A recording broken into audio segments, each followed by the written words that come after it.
China's official news agency is reporting that there is a Korean restaurant in the country that is using a very superficial strategy in offering people free meals. So the way that it works is that the restaurant uses something known as a face scanner to take a picture of customers before they're seated.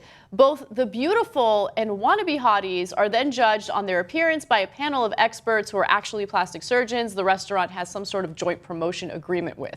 So they take this, they go through this face scan. The 3 plastic surgeons look at it and decide whether or not this individual is attractive enough to eat at this restaurant for free. Yeah. So, look, obviously a lot of people are offended by it, and I'm not. I'm supposed to say, God bless America. It's in China. Okay, so freedom. Let the free market determine it. So the government in China made them take down the sign in front of it promoting, hot people eat for free, right? And it's a Korean restaurant, actually, in China.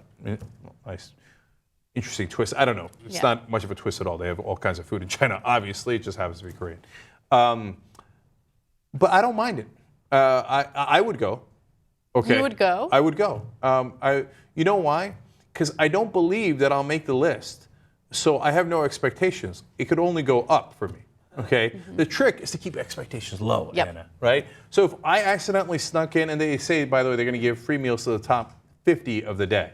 I don't know how that works. How do they know? Like, are they going to wait till the end of the day to judge the 50? It's unclear to me.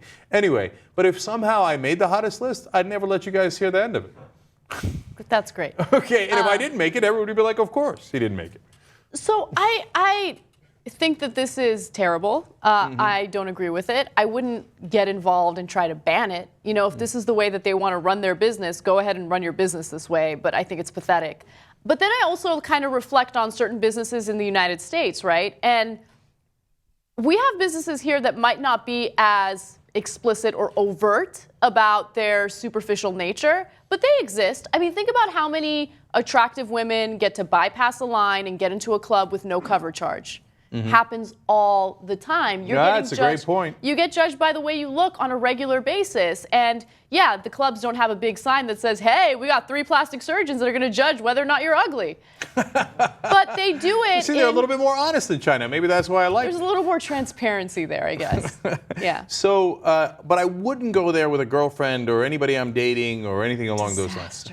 No, because if they don't make the list, they're going to be so angry. And then I'm going to have to deal with that the rest of the night, the rest of the week, the rest of the month.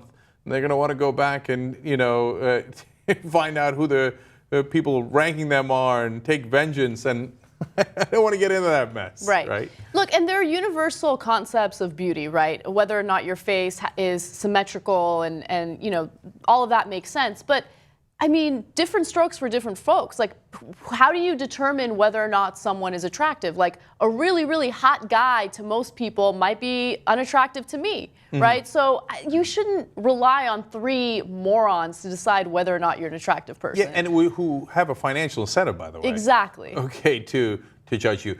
And the thing that really bothers me, getting more serious now, is that in a lot of the Asian cultures recently, unfortunately, there's pressure to look more Western. Yes. So they're going to reward the people who look more Western, and that's horribly ironic, right? And guilt them into getting more plastic surgery to look more Western. So the reality is the overall, the stew that they're cooking up there, the cultural stew, is a very unpleasant one, right?